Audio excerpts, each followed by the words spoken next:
Avanzamos a otras noticias. Luego de una nueva votación, los profesores habrían preferido deponer el paro, que ya cumplió 7 semanas. Pese a que aún no está la información oficial de llegar a concretarse todo esto, el presidente del Colegio de Profesores, Mario Aguilar, recalcó que el gremio no está conforme con la respuesta del Ministerio de Educación a sus demandas. Queremos hablar al respecto y para ello nos acompaña la senadora de la UDI, Ena von Baer, desde el Congreso en Valparaíso. Senadora, gracias por estar con nosotros. Muy buenos días. Muy buenos días, Mauricio. El gusto es mío. Bueno, ya lo decíamos, todavía esto no se confirma oficialmente, pero todo indica que más del 60% de los profesores en su última consulta apoyaron volver a las actividades. Su primera reflexión al respecto.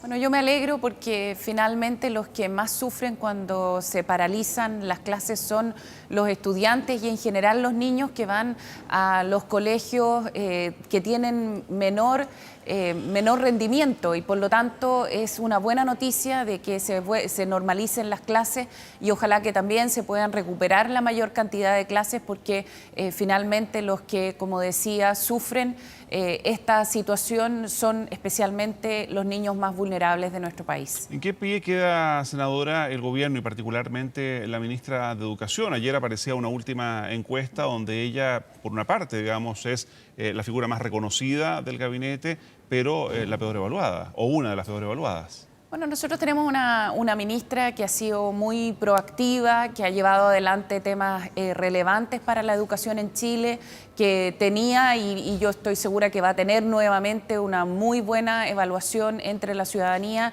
De hecho, pocas veces habíamos tenido ministros de educación bien evaluados y evidentemente que la situación del paro afectó, pero yo estoy segura que la ministra, que tiene una buena gestión, va a recuperar los niveles de adhesión que tenía y que en realidad nunca habíamos visto en otros ministros de educación. Y en contrapartida, ¿en qué pie queda la dirigencia del Colegio de Profesores y particularmente su presidente, Mario Aguilar?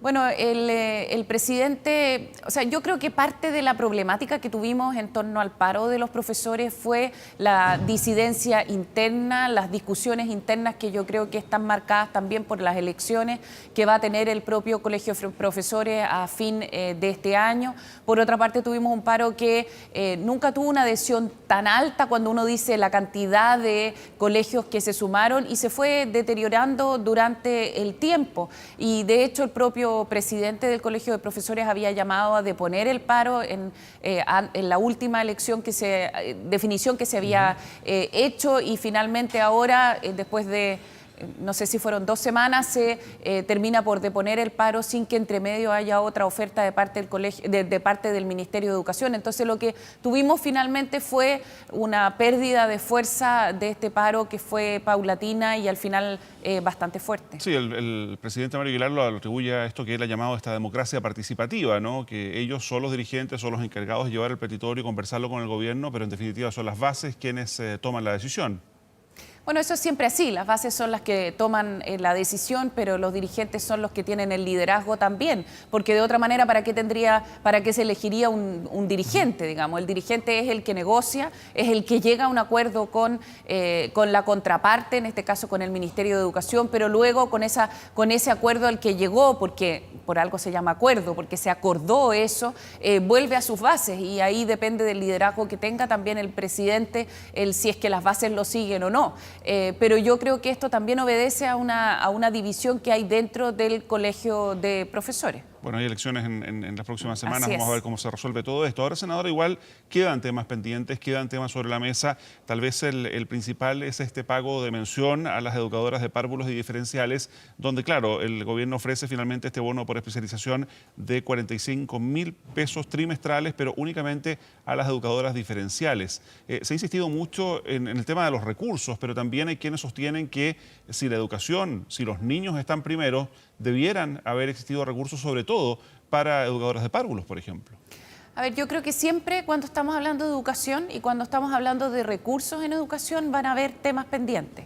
O sea, y lo decía la ministra Cubillos hoy por la mañana, yo creo que es sumamente relevante que la conversación que exista entre el Colegio de Profesores y el Ministerio de Educación sea permanente en las mesas de trabajo, porque siempre, Mauricio, vamos a tener temas pendientes. En la última reforma que se hizo, de hecho, durante el gobierno de la expresidenta Bachelet, se aumentó de manera importante los sueldos de los profesores, ¿Significa eso que ya llegamos al nivel que queremos? Obviamente no. Mientras el país siga avanzando, tenemos que ir entregando más recursos a educación y evidentemente ahí cuando tenemos el tema de las educadoras de párvulos, de las educadoras diferenciales, el tema de los sueldos, es un tema que tenemos que trabajar y nunca vamos a terminar, desde mi perspectiva, trabajar en torno a los temas de educación y siempre vamos a tener temas pendientes y creo que eso es parte del desafío que tenemos como país. Otro de los temas sigue siendo este asunto de la reforma curricular, particularmente la exclusión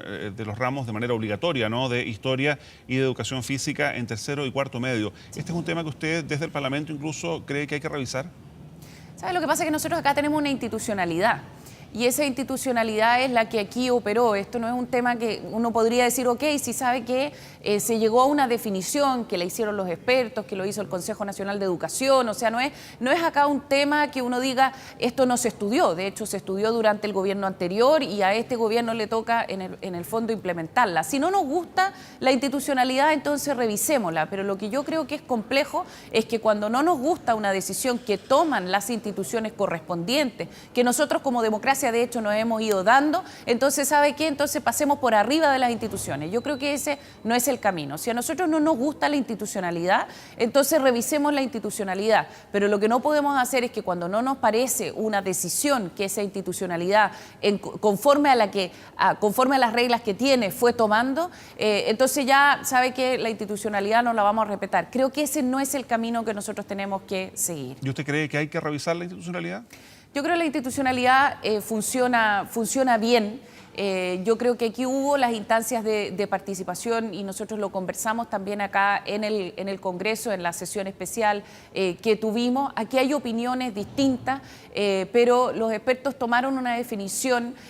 Yo creo que además hay espacios dentro de los colegios para que estas materias sigan siendo obligatorias y si es que uno considera de que es importante que historia esté, que historia esté de manera obligatoria y que también deporte esté de manera obligatoria en tercero y cuarto medio, entonces los colegios y los sostenedores pueden tomar esa definición. Pero lo que sí también creo que es importante, Mauricio, es darle un poco más de flexibilidad a los estudiantes para ir definiendo cuáles son las áreas donde quieren poner más énfasis. Yo creo que esto es relevante, especialmente cuando estamos hablando de tercero y cuarto medio. Sí, donde sí debiera haber participación de los parlamentarios, según se ha anunciado, es en esta mesa de trabajo que se debiera conformar a partir del mes de agosto, junto con la Dirección de Presupuestos, entre otros, ¿no?, para revisar el tema de la deuda histórica.